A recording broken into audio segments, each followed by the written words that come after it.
سبحان الله والحمد لله. اعوذ باللہ من الشیطان الرجیم. بسم اللہ الرحمن الرحیم. الف لام میم حروف مقطعات، ان کا معنی اور ان کی مراد اللہ تعالی بہتر جانتے ہیں.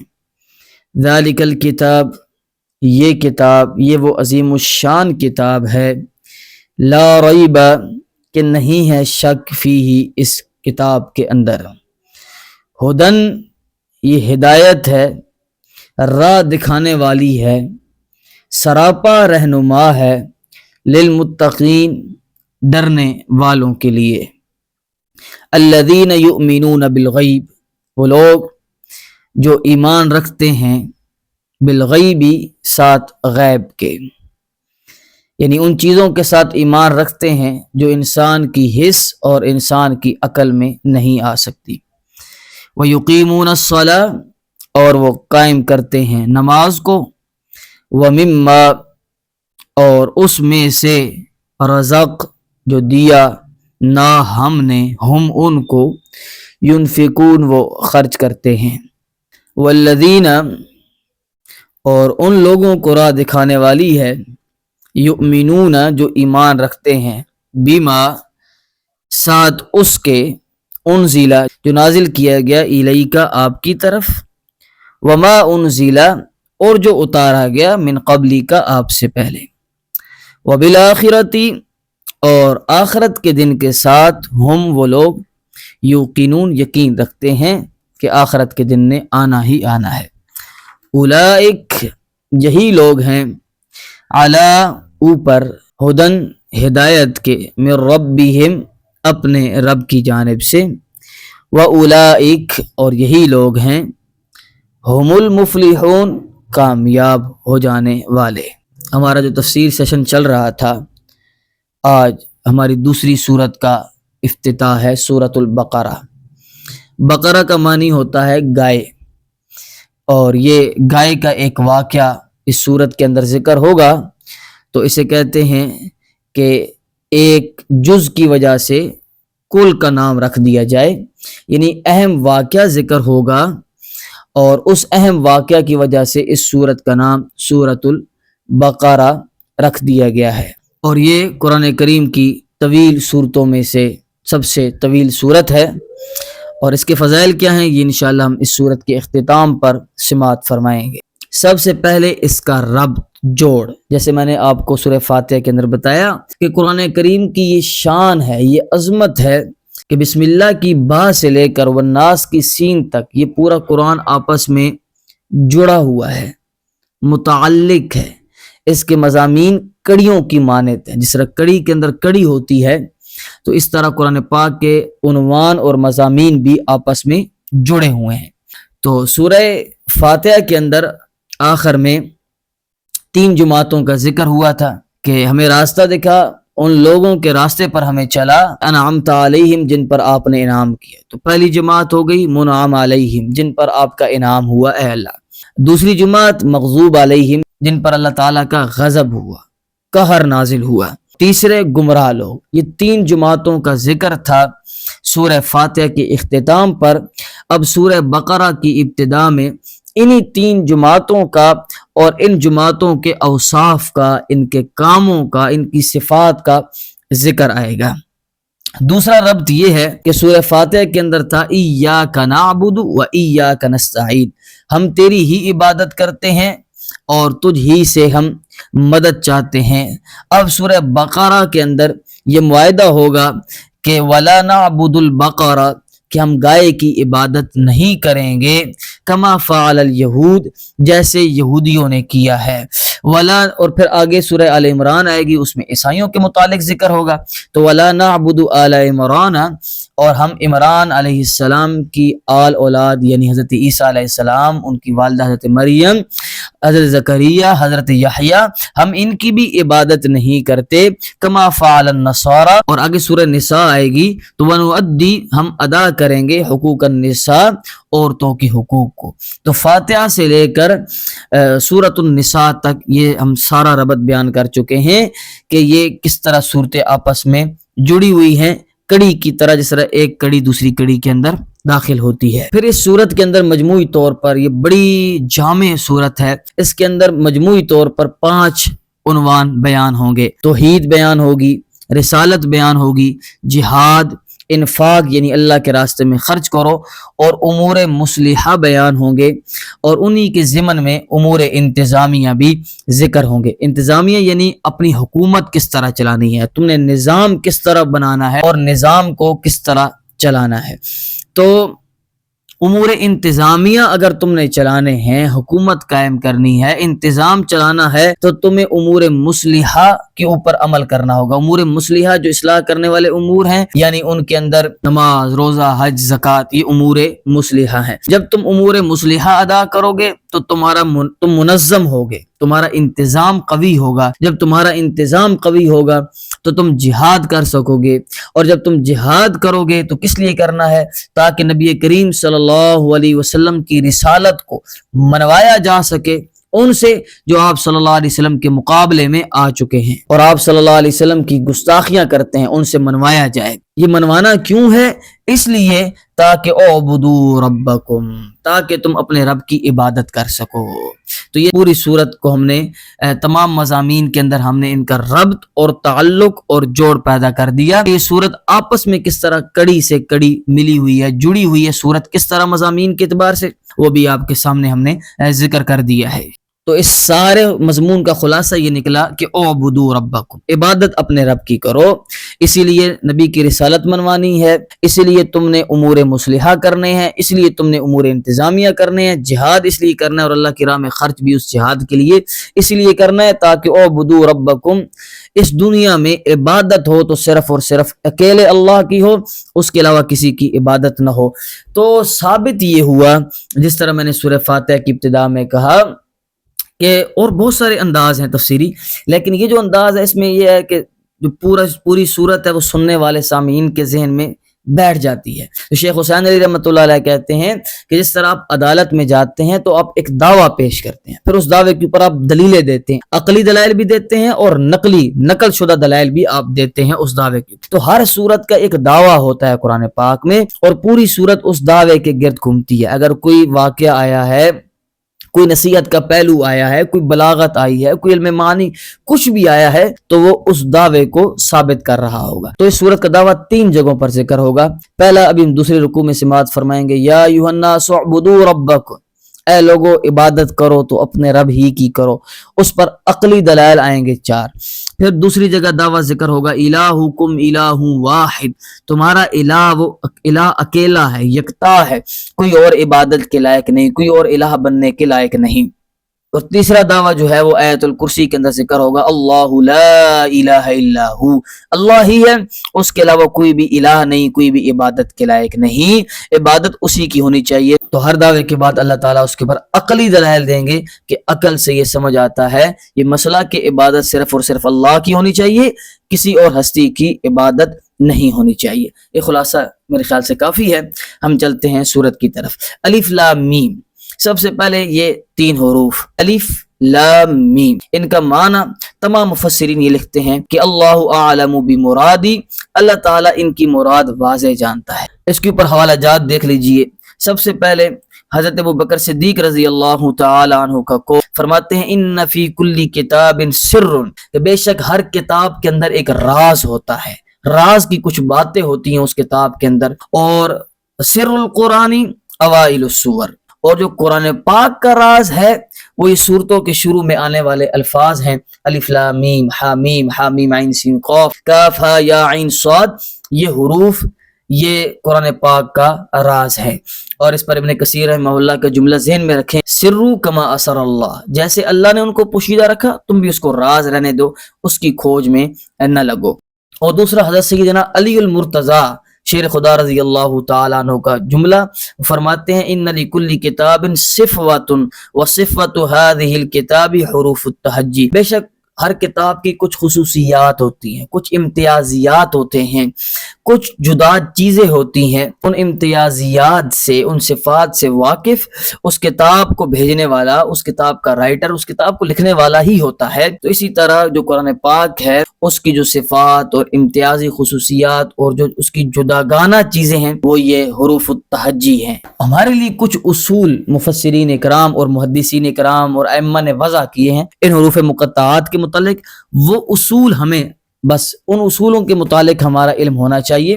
وہ اصول یہ ہیں، پہلا اصول یہ ہے کہ یلزم علینا الاعتقاد، کہ ہمارے اوپر لازم ہے کہ ہم یہ عقیدہ رکھیں کہ اللہ تعالیٰ نے ان حروف کو عبث، بے فائدہ اور لا یعنی نازل نہیں کیا، بلکہ ان حروف کے اندر بھی اللہ تعالیٰ کی کوئی نہ کوئی حکمت پوشیدہ ہے۔ اور دوسرا اصول یہ ہے، اسی ذیل میں ہے، کہ ہمارے لیے اس پر ایمان لانا ضروری ہے، اور ہم یہ لیکن نؤمن بِأَنَّ مَا أَرَادَ اللَّهُ بِهِ فَهُوَ حَقٌّ، اللہ نے جو بھی ان الفاظ سے ارادہ کیا ہے ان کو وہ حق ہے، بس ہمارے لیے یہ ایمان لانا کافی ہے۔ اور حروف مقطعات کے متعلق تیسری چیز جو ہے وہ یہ ہے کہ ان کو حروف مقطعات کیوں کہتے ہیں۔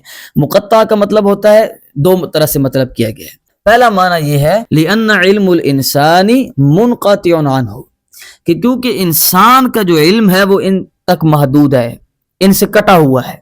انسان کا علم ان چیزوں تک نہیں پہنچ سکتا کہ کیا اسرار ہیں، کیا رموز ہیں۔ یہی تو صفت آگے ذکر ہوگی یؤمنون بالغیب، آگے ہم سماعت فرمائیں گے۔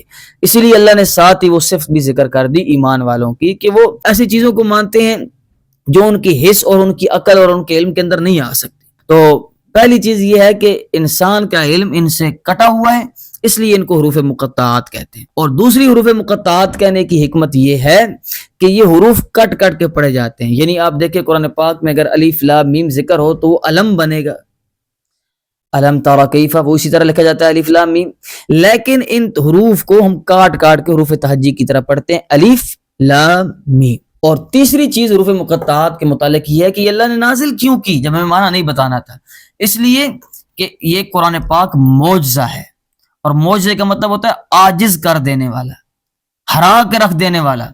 تو مشرکین مکہ جہلائے عرب کو بڑا ناز تھا اپنی فصاحت اور بلاغت پر، تو اللہ نے کہا کہ یہ الف بھی تمہارے حروف تہجی میں سے ہے، لام بھی میم بھی، جاؤ ان کے معنی نکال کے لاؤ۔ اور کسی مشرک نے بھی اس پر اعتراض نہیں کیا، یہ اس بات کی دلیل ہے کہ یہ لا یعنی اور عبث نہیں تھا، ورنہ قرآن پاک کے اندر اوجاب کا لفظ آئے اور یوراد کا لفظ آئے تو مشرکین مکہ کہیں کہ یہ لفظ عربی نہیں ہے، اور آپ کہتے ہیں قرآن پاک عربی، اور اعتراض کر دیتے تھے، لیکن ان پر اعتراض نہیں کیا۔ معلوم ہوا کہ یہ عرب کے اندر استعمال ہوتے تھے لیکن ان کا معنی کوئی نہیں جانتا تھا، فصاحت عرب کے اندر استعمال ہوتے تھے، جیسے ہم اپنی شاعری کے اندر کہتے ہیں الف اللہ، مشہور ایک حمدیہ کلام ہے الف اللہ چمبیدی بوٹی، تو جو الف اللہ ہے، اب الف لگانا پہلے وہ بے مقصد تو نہیں ہے، وہ اس شاعری کا وزن برقرار کرنے کے لیے وہ لفظ لایا گیا ہے۔ اور جو تیسری سب سے اہم بات ہے جس کے اوپر آج کل بڑا شور کیا جاتا ہے، وہ اہم بات یہ ہے کہ الف لام میم، اس پر تو اجماع ہے کہ ان کا معنی کوئی نہیں جانتا، آراء پیش کی ہے، ہم آگے انشاءاللہ ذکر کریں گے وہ آراء، لیکن اس پر اجماع ہو گیا کہ وہ ان کا اجتہاد ہے، یہ وحی کے ذریعے نہیں بتایا گیا ان کا معنی۔ اب دیکھیں نبی کریم صلی اللہ علیہ وسلم کی حدیث، صحیح حدیث، وہ یہ ہے کہ جو قرآن پاک کا ایک حرف پڑھے گا اس کو 10 نیکیاں ملیں گی۔ اب لہو عشر حسنہ، اس کے لیے 10 نیکیاں ہیں۔ اب سوال یہ ہے کہ پوچھا گیا کہ کس طرح کے حروف، تو نبی علیہ السلام نے اس کی مثال یہی دی، فرمایا الف لام میم، الف الگ حرف ہے، لام الگ حرف ہے، اور میم الگ حرف ہے، مطلب جس نے یہ 3 حروف پڑھے اسے 30 نیکیاں مل گئی۔ اب ہمارا استدلال یہ ہے کہ الف لام میم کا معنی کوئی نہیں جانتا، پھر بھی نبی علیہ السلام فرماتے ہیں کہ ان 3 حروف کو پڑھنے سے آپ کو 30 نیکیاں مل گئیں۔ معلوم ہوا کہ قرآن پاک کو بغیر معنی کے پڑھنا بھی ثواب سے خالی نہیں ہے۔ اب جو لوگ کہتے ہیں کہ جی قرآن پاک کو ویسے نہیں پڑھنا چاہیے، صرف معنی سے، دیکھیں معنی سے پڑھنے کی الگ افادیت ہے، اس کا کوئی انکار نہیں کر رہا، ہمارا تو مقصد ہی ہے کہ لوگ قرآن پاک پڑھیں، سیکھیں، لیکن یہ بات کہہ دینا کہ بھئی طوطے کی طرح رٹ لینا اور حفظ کرا دینا اور ناظرہ پڑھا، اس سے کوئی فائدہ نہیں ہوگا، فائدہ تفسیر پڑھیں، نہیں، اس کا الگ فائدہ ہے، اس کا الگ فائدہ ہے۔ قرآن کو صرف دیکھنا بھی ثواب ہے، اور نبی کریم صلی اللہ علیہ وسلم کی حدیث ہم نے اس پر بطور استدلال کے پیش کر دی ہے۔ اب جو مفسرین کرام نے جو الف لام میم سے چند حروف کے ذریعے استنباط کیے معنی، وہ ہم ذکر کر دیتے ہیں۔ حضرت علی رضی اللہ تعالیٰ عنہ کہتے ہیں، جیسے ہم نے پہلے قول ان کا ذکر کر دیا، کہ یہ قرآن پاک کا راز ہے، قرآن پاک کی صفات امتیازی خصوصیات ہے، اس کو نہیں چھیڑنا چاہیے۔ ہاں، پھر فرماتے ہیں کہ یہ اللہ تعالیٰ کے نام بھی ہو سکتے ہیں، اور بعض نے ذکر کیا کہ الف لام میم، الف سے وہ اللہ تعالیٰ کے نام جو الف سے بنتے ہیں، جیسا کہ احد، اول، آخر، ازلی، ابدی۔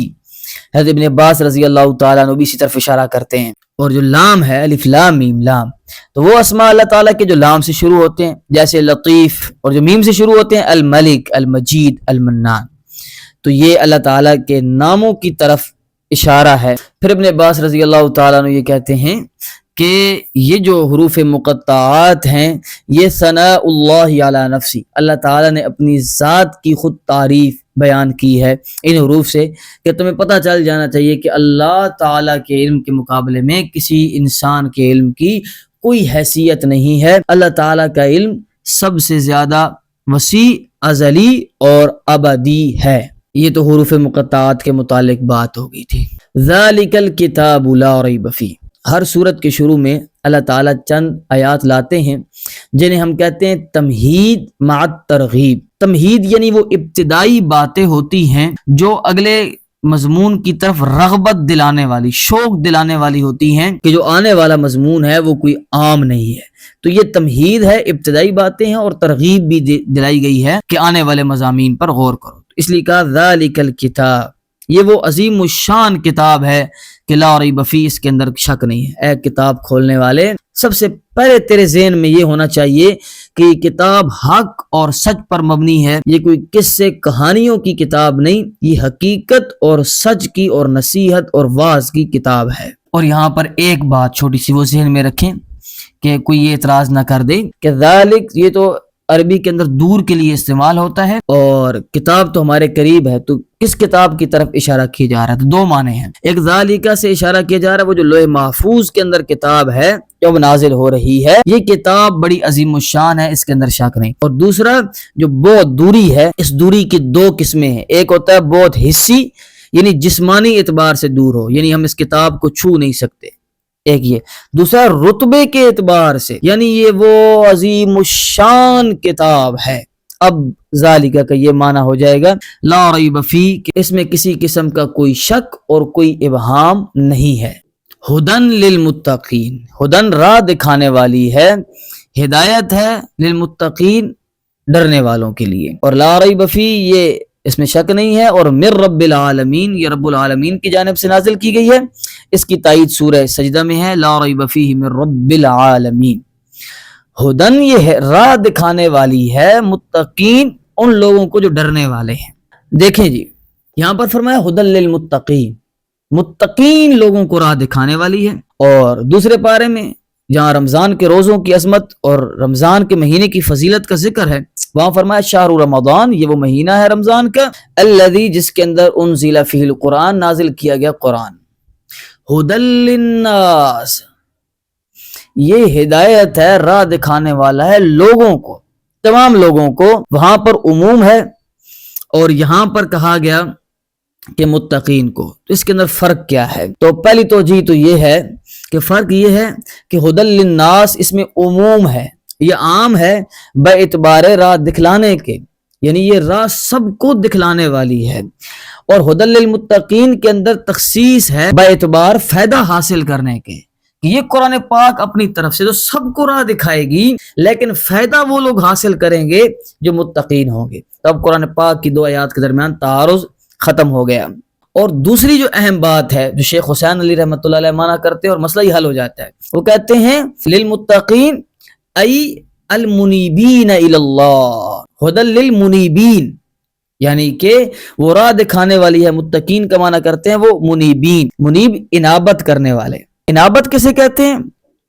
ای الذین یتقون الضد ویجتنبون العناد، وہ لوگ جو ضد اور ہٹ دھرمی اور اناد اور تعصب کو چھوڑ کے بلکہ سچ اور حقیقت کی کھوج میں نکلتے ہیں اس قرآن کو پڑھنے کے لیے، تو یہ قرآن ان لوگوں کو راہ دکھانے والی ہے۔ اسی لیے ہدایت کے 4 درجوں کو ذکر کیا گیا ہے۔ پہلا درجہ ہے انابت، رجوع، یعنی آپ ضد اور تعصب کو چھوڑیں گے ہدایت حاصل کرنے کے لیے۔ دوسری بات یہ ہے کہ آپ ڈرنے والے ہوں گے، یعنی آپ کو خوف ہوگا کہ اگر میں نے ہدایت حاصل نہ کی، سچ تک نہ پہنچا، تو میرے لیے، میری جان کے لیے نقصان ہے، گھاٹا ہے۔ اور پھر تیسری چیز ہے آپ کو ہدایت مل جاتی ہے اور آپ ہدایت یافتہ لوگوں میں سے ہو جاتے ہیں۔ اور جو چوتھی چیز ہے اس ہدایت سے بڑھ کر ہے، وہ ہے ربط القلب، کہ اللہ تعالیٰ پھر اس دل کو باندھ دیتے ہیں ایمان کے ساتھ، پھر وہ تکلیفوں کے بعد اور اس کے اوپر ظلم کیا جائے، ستم کیا جائے، وہ اس ہدایت سے پھرتا نہیں ہے۔ جیسے اللہ تعالیٰ نے اصحاب کہف کے بارے میں فرمایا وَرَبَطْنَا عَلَىٰ قُلُوبِهِمْ، ہم نے ان کے دلوں کو باندھ دیا، جوڑ دیا ایمان کے ساتھ، یعنی اب وہ ایمان اور ان کا دل کبھی جدا نہیں ہو سکتے۔ یہ سورہ بقرہ کی ابتدا تھی، خلاصہ بھی ہم نے سماعت فرمایا، تمہید مع ترغیب بھی سماعت فرمائی۔ اب آگے ہم اسلام کی 3 بنیادی شاخوں کو انشاءاللہ آنے والے سیشن میں سماعت فرمائیں گے، اور ایمان والوں کی صفات۔ اللہ تعالی ہمیں قرآن کے ساتھ محبت اور قرآن پڑھنے کی اور قرآن سمجھنے کی ہمیں توفیق عنایت فرمائیں، شوق اور رغبت کے ساتھ۔ السلام علیکم ورحمۃ اللہ وبرکاتہ۔